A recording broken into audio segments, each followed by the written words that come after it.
¿Nos debemos de preocupar por la deuda? México tiene una combinación de elementos macroeconómicos que son bastante benignos.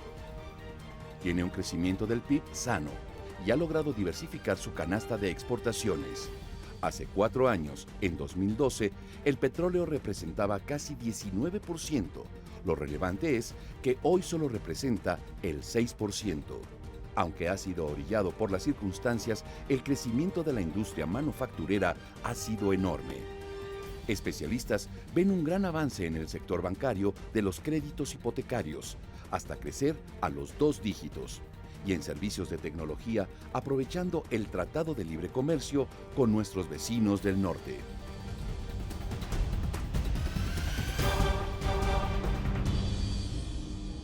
Bienvenidos a la otra cara de la moneda. Prácticamente todos los mexicanos han decidido estar preocupados. Una preocupación tan inútil como infundada sobre el curso de la economía. Se han dedicado la inmensa mayoría de ellos a buscar dónde están las señales de las crisis. ¿Qué es lo que nos perturba? ¿Por qué la economía mexicana se va a desplomar como lo hacía tradicionalmente? ¿Y por qué? Otra vez más los mexicanos vamos a tener que sufrir en materia económica. Cualquiera, como yo, que le dice lo contrario es un peñabot vendido, no sabe hacer análisis económico o cualquier cantidad de improperios que no de hechos. Si usted ha hecho el favor de seguirme en la otra cara de la moneda, sabrá que cuando empezaba a caer el precio del petróleo, yo le dije, no habrá una crisis. Ciertamente una gran volatilidad, movimientos fuertes en materia de tipo de cambio, de la economía nacional, pero no caeremos en crisis. El análisis era muy sencillo y sigue siéndolo. México en la década de los 80 dependía en un 80% su Producto Interno Bruto de la producción y venta de petróleo. La economía mexicana se ha despetrolizado de una manera muy importante, al grado de que hoy la producción de petróleo representa menos del 7% del Producto Interno Bruto y por lo tanto los ingresos han sido compensados de una manera sobrada por la reforma hacendaria. Ciertamente de los ingresos del gobierno federal, el petróleo representa aproximadamente la tercera parte. De los ingresos se han logrado recuperar con la reforma hacendaria que tiene una recaudación superior a los propios estimados del Servicio de Administración Tributaria. En esa misma época, agosto de hace un par de años, comenzamos a vivir una gran volatilidad en materia de tipo de cambio que se acentuó a finales del año pasado y principio de este. Veíamos cómo la volatilidad era un fenómeno de todo el mundo. Todas las economías se veían presionadas por un lado, este fenómeno de si Estados Unidos normalizaba o no su política monetaria. Ya vimos que tuvo un alza de tasas de interés en diciembre y que difícilmente tendrá otra este mismo año porque las condiciones de la economía, como se lo dije en aquel momento, tampoco han tendido a mejorar, se mantienen más o menos igual. Se esperarán en el sistema de la Reserva Federal a que llegue un nuevo gobierno y vean cómo cambia la economía de aquel país. En ese momento también le dije que no nos teníamos que preocupar o que debíamos hacerlo de una manera moderada, que el indicador que debíamos seguir era el de la inflación, que teníamos que ver con mucho cuidado qué estaba pasando con la inflación. Ciertamente, desde hace más de 20 años, no somos una economía ni petrolizada ni que dependa del tipo de cambio. Antes era la piedra de ancla, era la base de la política monetaria y por lo tanto teníamos que estar concentrados en ella. Ya no, ahora se convierte en la primera línea de defensa y de ajuste. Pasaron estos dos momentos de volatilidad que han tendido a disminuir y no se afectaron las finanzas. Vimos cómo durante el año pasado la economía mexicana creció 2.5%, la inflación del 2.1% y a los últimos datos seguimos teniendo la inflación en 2.5%, que es de las más bajas.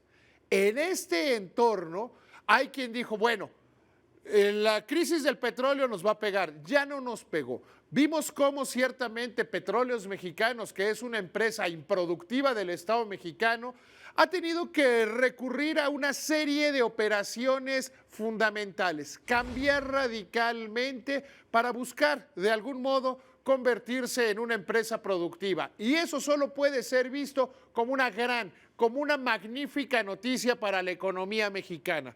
Que Pemex deje de ser una empresa improductiva y se comience a convertir en lo que debe ser una empresa propiedad del Estado mexicano que funcione y que lo haga bien. Eso no puede ser una mala noticia, por más que se hayan tenido que utilizar parte del remanente de operación de Banco de México, parte de las operaciones del gobierno mexicano para empezar a sanear a esta empresa. Por el otro lado, hemos visto cómo el tipo de cambio no ha sido un factor que le haya pegado al nivel general de precios. La apertura de la economía, la competencia en los mercados ha permitido que la economía mexicana siga creciendo, basada en el consumo interno de una manera sana y sostenida. Así, quienes de una manera equivocada, quienes de una manera que no funciona, han decidido que hay una crisis, se comenzaron a preocupar por la deuda, que es cómo estaba creciendo el nivel de endeudamiento y las obligaciones financieras del gobierno mexicano, que no son otra cosa más que deuda, porque es, permítame la figura, la tarjeta adicional que le da el gobierno federal a estados, a municipios, a sistemas de salud, a las empresas improductivas del estado y en general a todo este conjunto de la economía mexicana. El gobierno mexicano, ante la situación económica internacional, tenía básicamente tres opciones. La primera de ellas era aumentar la tasa de impuestos o crear nuevos. Como sabemos, la administración del presidente Enrique Peña Nieto tomó la decisión, a mi juicio precipitada, a mi juicio excesiva, de no mover la base fiscal en absolutamente toda la administración. El segundo tema es, bueno, simple y sencillamente gastar menos como se ha venido haciendo. Y gastar menos no significa acabar con el mundo, no significa destrozar a la economía. Debe ser un ejercicio inteligente de decir, ¿cuáles de los gastos que tenemos, de esas obligaciones financieras, son prioritarias y cuáles no? ¿En dónde estamos tirando el dinero a la basura y en dónde funciona? Y concentrarnos en eso, hacer un recorte efectivo y eficiente. La tercera opción que tiene un gobierno es manejar la deuda, es aumentar un poquito la deuda, que ciertamente desde las administraciones panistas venía disminuyendo de una manera importante. Y aquí hay que disolver, hay que terminar en la medida de lo posible con uno de los grandes mitos de la economía mexicana. Deber es malo. No, deber no es malo. Lo que es malo es no tener dinero para pagar y eso solo se genera por un problema de sobreendeudamiento, de irresponsabilidad, de populismo como los que podemos ver en quizá Brasil o en Grecia, que han tenido que recurrir al camino de la economía correcta y dejarse atrás de andarle regalando el dinero a la gente, porque el dinero no se crea solo, no se crea por la voluntad del político populista. Así las cosas, el gobierno mexicano ciertamente aumentó la deuda y hubo quienes dijeron, algunos, de una manera verdaderamente irresponsable, que el gobierno mexicano iba a enfrentar una crisis de deuda, que veníamos caminando hacia un problema y algunos trataban de pintar de una manera irresponsable un escenario como el que se vivió quizá en 1988, cuando se tuvo que renegociar la deuda externa y que México estuvo así de cerca de una suspensión de pagos. O todas aquellas crisis que tuvimos en la década de los 70s y de los 80s, porque simple y sencillamente, cuando los populistas decidieron administrar la abundancia, a ver en qué íbamos a gastar la riqueza petrolera, que solo se dedicaron a tirar el dinero a la basura. En este contexto, ciertamente la deuda venía creciendo a una tasa verdaderamente rápida, pero lejos de causar un problema. De acuerdo con los parámetros internacionales, para que una deuda comience a ser problema, debe representar el 90% o más del Producto Interno de una nación. En México, la deuda no llega al 45%, considerando todas las obligaciones financieras del Producto Interno Bruto, es decir, de todo aquello que producimos los mexicanos. Sin embargo, había quienes decían, ya con mayor seriedad, ciertamente no caminamos a una deuda, pero vamos muy rápido en ese camino y habría que tomar medidas. Desde los criterios generales de política económica del año pasado y en este, y le anticipo que para los del 2017 así vendrá, viene un compromiso del gobierno mexicano de disminuir la deuda, de llegar a donde estamos hoy o a una situación mejor. Si vemos las finanzas públicas nacionales, viven un momento verdaderamente bueno. Déficit público del 1.5% del Producto Interno Bruto, un crecimiento del PIB del 2.5% y una inflación en sus mínimos o muy cerca de sus mínimos niveles históricos. Así las cosas, el gobierno ha venido tomando medidas para disminuir el monto de la deuda. ¿Qué se ha hecho? Mire, básicamente se han tomado las siguientes decisiones. Punto número 1, empezar a cambiar deuda cara por deuda más barata.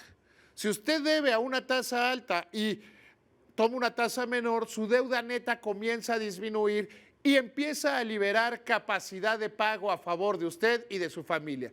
Lo mismo está haciendo el gobierno. Se tomó una parte muy importante del remanente de operación de Banco de México, no solo para bajar la deuda en términos netos, sino para hacer operaciones como aquella que se hizo a principios de este mayo, de comprar deuda, de hacer una subasta y decir, oigan, yo les ofrezco comprar deuda, a ver quién me quiere vender esta deuda y por lo tanto también permitir que disminuya el nivel neto del endeudamiento. Así las cosas, quienes están buscando una crisis, quienes han dicho que México avance hacia un problema económico, primero dijeron que era el petróleo. Ya vimos que no, que ciertamente nos plantea una gran cantidad de retos en materia económica, pero que no nos pone en una situación de crisis, porque hoy México claramente no es una economía petrolizada. Había quienes decían que el tipo de cambio nos iba a hacer daño. Pues no nos ha hecho daño. Simple y sencillamente, si tenemos una inflación del 2.5%, queda claro, queda clarísimo que donde importa, en el bolsillo de la mayoría de los mexicanos, no estamos viendo un problema de aumento sostenido y generalizado de los precios. La tercera era la deuda. Decir que veníamos avanzando dramáticamente hacia un problema de deuda y que el gobierno no lo estaba considerando. Eso de decir que no lo estaba considerando era, por decirlo menos, una exageración, era por lo menos un ridículo. Ciertamente la preocupación, y que en algún momento la planteé en este mismo espacio, era que la velocidad era muy rápida. Y hemos visto no solo que la velocidad ha bajado, sino que también se han tomado medidas para que la deuda disminuya, para que hoy el endeudamiento del gobierno mexicano sea menor en términos reales. Así las cosas. Hoy en la otra cara de la moneda le puedo dejar absolutamente claro que a pesar de los grandísimos retos que hay en la economía internacional y de las presiones externas que tenemos, la economía mexicana funciona bien. No estamos en crisis, ciertamente hace falta mucho, pero mucho por hacer. Gracias, que le vaya muy bien.